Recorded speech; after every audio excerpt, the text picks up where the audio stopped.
हमारे द्विघात समीकरण का मानक रूप क्या होता है? मानक रूप होता है ए एक्स स्क्वायर धन बी एक्स धन सी बराबर शून्य, जहां पर ए जो है वो शून्य के बराबर नहीं है। ठीक है, बाकी ए बी और सी क्या है? वास्तविक संख्या है।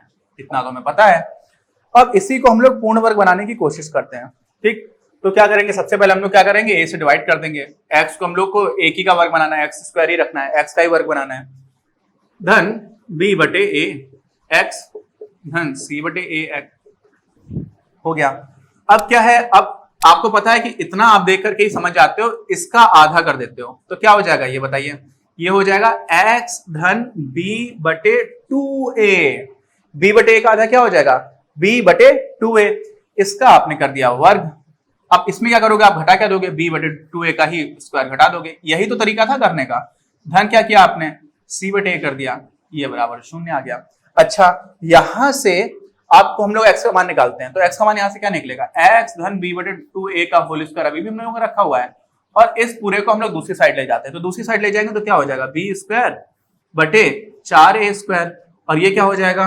ऋण c बटे a। ठीक, अब इसी को सही से लिख देते हैं। तो a से आप 4a स्क्वायर में अगर भाग दोगे, अगर इसका जो लासप आएगा वो क्या आएगा? 4a स्क्वायर आ गया। तो यहां तो b स्क्वायर ही रहेगा, यहां क्या हो जाएगा? a से भाग दिया तो बचा 4a, 4a से आप c में गुणा कर दोगे तो हो जाएगा 4ac। ये किसके बराबर हो गया? ये हो गया x धन b बटे 2a के स्क्वायर के बराबर। ठीक है, अब इसी को आगे बढ़ाइए।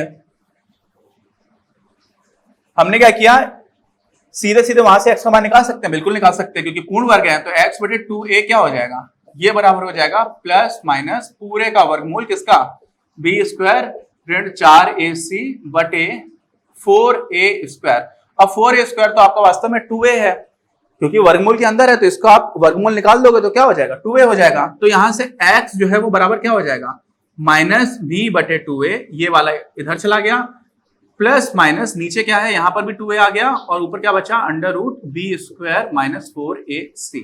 अच्छा, तो x क्या क्या मान आ गया? x के मान आ गए आपके 2a, पूरा का पूरा, इधर भी 2a इधर भी 2a, तो क्या हो गया? हम लोगों ने सीधे सीधे 2a लिख लिया। ऊपर क्या बचा? ऋण b plus minus under root b square minus 4ac। ये आपका आ गया x का मान। और यही हम लोग बोला करते हैं श्रीधराचार्य नियम, और यही हमारा होता है डायरेक्टली रूट्स या मूल निकालने का फॉर्मूला।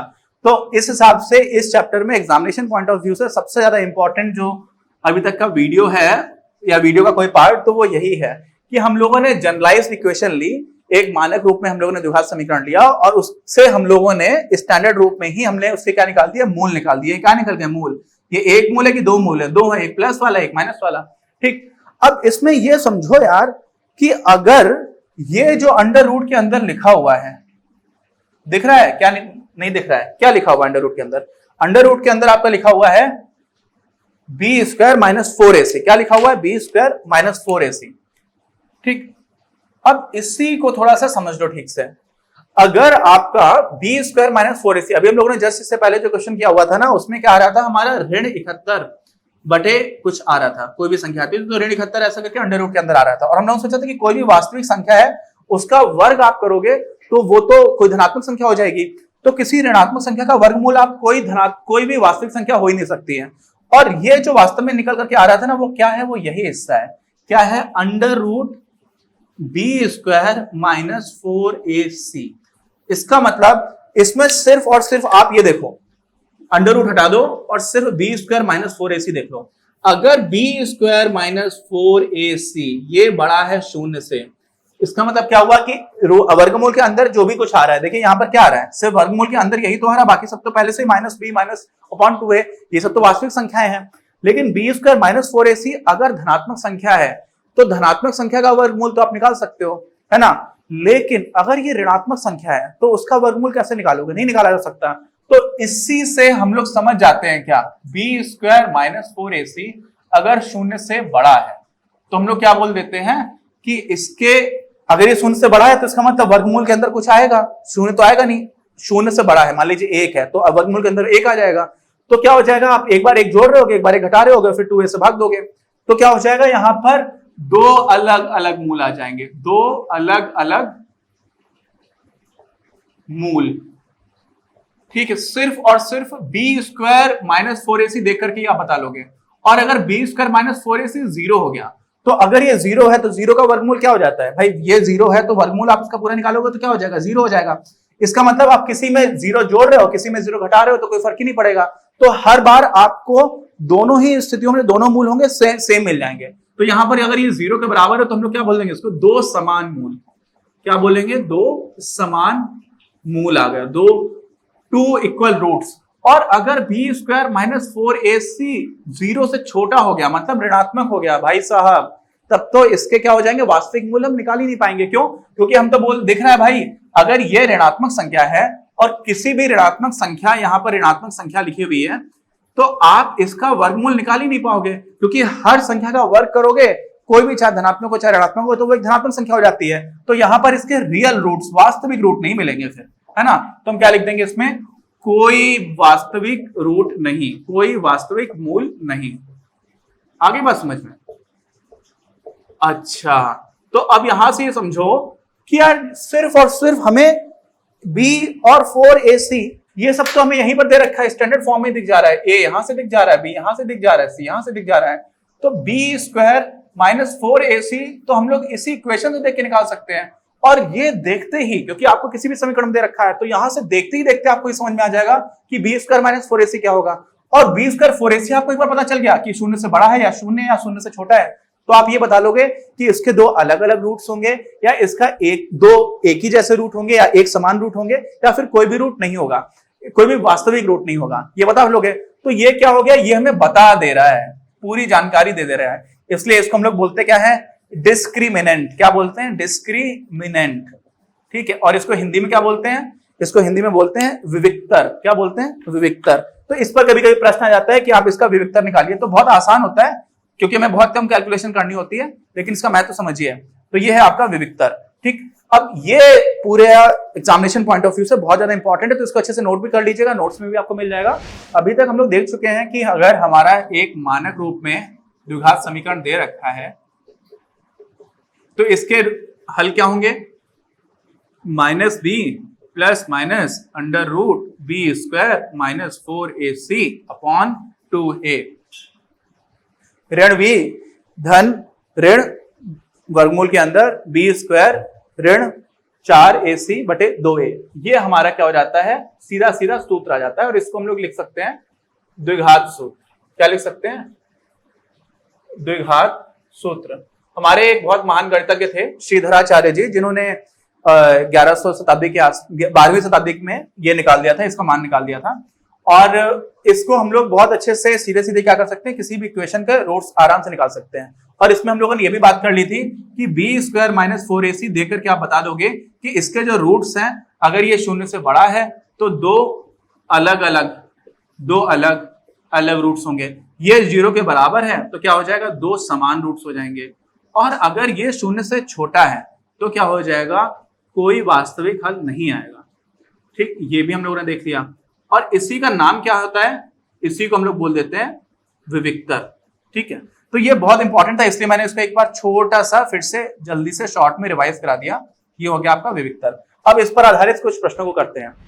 अब एक प्रश्न आता है कि दो क्रमागत विषम पूर्णांक ज्ञात करिए जिनके वर्गों का योग 290 है। कितना है, 290।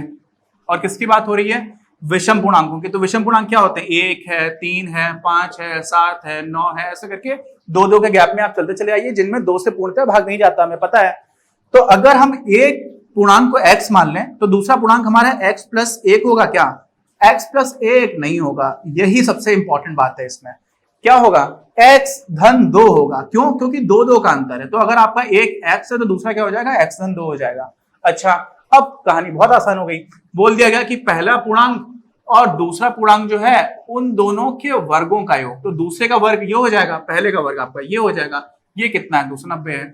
बोला गया ऐसे विषम पूर्णांक बता दीजिए, इतना आसान है। अब क्या करेंगे, धनात्मक विषम पूर्णांकों की बात है, कोई बात नहीं। एक्स स्क्वायर धन, इसको खोल दिया, एक्स स्क्वायर धन 2x गुणे 2 धन 2 दूनी 4, तो 2 का square, x square a square plus 2ab plus b square, ये कर दिया। ये तो कक्षा 8 में पढ़िए ना सर्वसम का x यानी a प्लस बी का होल स्क्वायर या x प्लस वाई का होल स्क्वायर, यार ये यूज किया है, आपको पता ही होगा, वैसे मैं बता दे रहा हूँ, कुछ लोग परेशान हो जाओगे। X square plus 2xy plus Y square, बस ये यूज किया है यहाँ पर। तो ये पूरा खोल दिया हम लोगों ने। अब क्या हो गया, अब हमारे पास आ गया एक्स स्क्वायर और एक्स स्क्वायर 2 है तो 2x स्क्वायर हो गया, धन 2 दूनी 4x हो गया, ठीक है। और धन ये कितना है 4 है, और इसमें से आप इसको इधर ले आओगे तो क्या हो जाएगा, ऋण 290 हो जाएगा, और ये बराबर हो जाएगा 0 के। तो ये क्या हो जाएगा 2x स्क्वायर धन 4x ऋण 286 बराबर 0। यहाँ पे आप 2 से भाग दे दोगे तो क्या हो जाएगा x स्क्वायर धन 2x ऋण 143 बराबर 0। अच्छा, अब यहां से हम लगा देते हैं श्रीधराचार्य नियम। तो x बराबर सीधा सीधा लिखो माइनस बी, b क्या है 2, तो माइनस बी क्या हो जाएगा ऋण 2 plus minus under root B square, B square क्या हो जाएगा 2 दूनी 4 ऋण 4a, a कितना है 4 इंटू ए कितना है, a मतलब एक्स स्क्वायर का गुणांक, और एक्स स्क्वायर का गुणांक क्या है यहाँ पर 1 है, तो 4 इंटू 1 इंटू सी कितना है 143, 143 नहीं है सी है ऋण 143, तो ऋण 143 और बटे क्या हो जाता है 2a, 2 इंटू ए कितना है फिर से एक ही है, ठीक। इसका मतलब क्या हो गया, अब ऋण है और ये ऋण है, तो ये ऋण और ऋण कर करके क्या हो जाएगा यहाँ पर धन आ जाएगा। तो 4 से आप 143 में गुणा करेंगे तो कितना हो जाएगा 4 3 12 के 2 हासिल लगी 1, 4 को 16 17 के साथ हासिल लगी 1, 4 एकम 4 और 1 5, और इसमें आप क्या करोगे 4 को जोड़ दोगे तो हो जाएगा 576, ठीक। अब 576 है तो 576 क्या है, वास्तव में 24 का वर्ग है, 24 गुणे 24 करोगे आप तो आपको मिल जाएगा 576, ठीक। तो ये क्या हो गया, ये जो भी लिखा हुआ है इसको आप ऐसे लिख सकते हो ऋण 2 धन ऋण 576, ये अंदर वाला पूरा हल होकर के 576 आ गया, हम लोग ने यहाँ पर देखा ही है। अब इस बटे 2 इसी को आप लिख सकते हो ऋण 2 प्लस माइनस 24, क्यों, क्योंकि 576 का वर्गमूल कितना होता है 24, 24 लिख दिया बटे 2। अच्छा, अब इसका मतलब क्या हुआ कि एक बार आप x में इसको जोड़ दोगे तो एक बार ऋण 2 में आप 24 जोड़ोगे तो क्या मिलेगा ऋण 2 धन 24 बटे 2, इसका मतलब 22 बटे 2 मतलब 11, तो एक तो आपको उत्तर मिल गया 11। दूसरी बार आप क्या करोगे x बराबर इस बार घटा देते हैं, तो ऋण 2 ऋण 24 बटे 2 मतलब ऋण 26 बटे 2 मतलब ऋण 13, तो ये दूसरा उत्तर मिल गया। और हमें दिया क्या था प्रश्न में, ये तो हम लोगों ने फिर से वही समझिए कि प्रश्न में हमें नहीं बोला गया कि आप समीकरण बनाओ द्विघात समीकरण बनाओ, प्रश्न तो हमें प्रश्न दे रखा है कि भाई 2 विषम पूर्णांक है, धनात्मक विषम पूर्णांक है, जिनका वर्ग कर दोगे तो 290 मिल रहा है। तो यहां से हमें समझ में आ जाएगा कि यार धनात्मक पूर्णांक की बात की गई तो एक बार हमें 11 मिल रहा है, एक बार हमें ऋण 13 मिल रहा है, तो इसका मतलब हमारा जो उत्तर है वो हो जाएगा 11 और 13, ठीक। अच्छा, मान लीजिए अगर हम ऋण 13 उत्तर लेते तो दूसरा क्या हो जाता, ऋण 15 होता क्या, नहीं, क्योंकि ऋण 13 हमारा x निकला है ऋण 13, तो अगर x हमारा ऋण 13 निकला है तो x धन 2 क्या हो जाता ऋण 11, और फिर से बात समझ जाइए कि ऋण 13 और ऋण 11 का आप स्क्वायर निकालेंगे ना तो वो 11 और 13 के स्क्वायर के बराबर होगा, क्यों, क्योंकि ऋण 13 का वर्ग और 13 का वर्ग एक ही होगा, ऋण ऋण होकर के फिर से धन हो जाता है। तो ये हमारे इस प्रश्न का उत्तर नहीं है, लेकिन आप ये समझिए यहाँ पर ऋण 11 मिलेगी दूसरी संख्या, है ना, क्योंकि ऋण 11 बड़ा है ऋण 13 छोटा है, ठीक। तो ये एक अलग की बात हो गई, यहाँ पे आप समझ जाइए कि हमारा उत्तर 11 हो जाएगा, x और x प्लस 2 यानी कि 13। तो ये हमारा प्रश्न हो गया। इसको हमने कैसे हल किया, इसको हमने सीधे तौर पर जो हमारा द्विघात सूत्र आ गया था ना उससे हल किया है। तो यहाँ से आपको समझ आ रहा होगा कितना आसानी से सीधे सीधे हम लोगों को आंसर मिल जाता है। यहाँ पर हमें ना मध्य पद को तोड़ना है, ना हमें पूर्ण वर्ग बनाने की टेंशन है, वास्तव में ये फॉर्मूला ही हमें पूर्ण वर्ग बनाने के बाद ही मिला है, लेकिन हमें अलग से वो सब करने की जरूरत नहीं है, ठीक है। अब आ जाते हैं एक और उदाहरण पर। ये उदाहरण थोड़ा सा इंटरेस्टिंग है, इसमें समझना आपको जरूरी है। हमें दिया क्या जा रहा है कि एक आयत की बात की जा रही है। क्या बात की जा रही है, एक आयत की। तो हम लोग आयत कैसे बनाते हैं, ऐसे बना दिया मान लीजिए, ठीक है। अब अच्छा नहीं बनाया, इस पर आप हंस सकते हैं थोड़ी देर। आयत में क्या दिया गया है कि आयत की जो चौड़ाई है, ठीक है, वो एक समद्विबाहु त्रिभुज का आधार है। तो समद्विबाहु त्रिभुज क्या होता है, एक ऐसा त्रिभुज जिसकी 2 भुजाएं बराबर हो। तो हमने मान लिया ये भुजा और ये भुजा बराबर है और ये हमारा आधार है, ठीक। बोला ही जब आधार बोला जा रहा है इसका मतलब है कि आधार ही बराबर नहीं होगा, बाकी दोनों भुजाएं बराबर हो जाएंगी। तो ये हमारी हो गई आयत की चौड़ाई, और साथ में क्या है, यही जो है वो हमारे समद्विबाहु त्रिभुज का क्या है, आधार है। बोला गया है कि इसकी जो हाइट है वो है 12 मीटर की, ठीक। अच्छा, अब क्या दिया हुआ है, अब ये दिया हुआ है कि इसका जो आधार है वो 3 मीटर छोटा है, या चौड़ाई जो है 3 मीटर कम है किससे, लंबाई से। तो अगर हम इसके आधार को x मान लें, यानी कि चौड़ाई को x मान लें, तो लंबाई से चौड़ाई जो है वो 3 मीटर कम है, तो लंबाई क्या हो जाएगी, लंबाई हो जाएगी आपकी x धन 3 मीटर, ठीक है। ये हमारी लंबाई हो गई। और साथ में एक और चीज दे रखी है यार कि जो भी हमारा समद्विबाहु त्रिभुज का क्षेत्रफल है, कितना समद्विबाहु त्रिभुज का क्षेत्रफल है, उसमें आप 4 वर्ग मीटर जोड़ दोगे तो आपको मिलेगा आयत का क्षेत्रफल।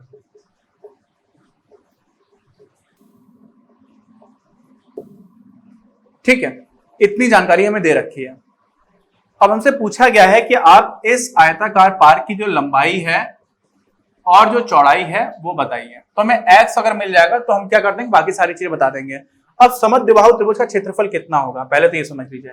तो ये जो त्रिभुज है इसमें ये 12 मीटर तो हाइट हो गई और आधार हो गया इसका x मीटर। ठीक है, तो इसका क्षेत्रफल क्या होगा, 1/2 गुणे आधार यानी कि x गुणे लंब, लंब यानी कि ऊंचाई यहाँ पर, तो जो लंब है वो कितना है, 12 मीटर का है, तो ये मीटर स्क्वायर हो गया, क्षेत्रफल है।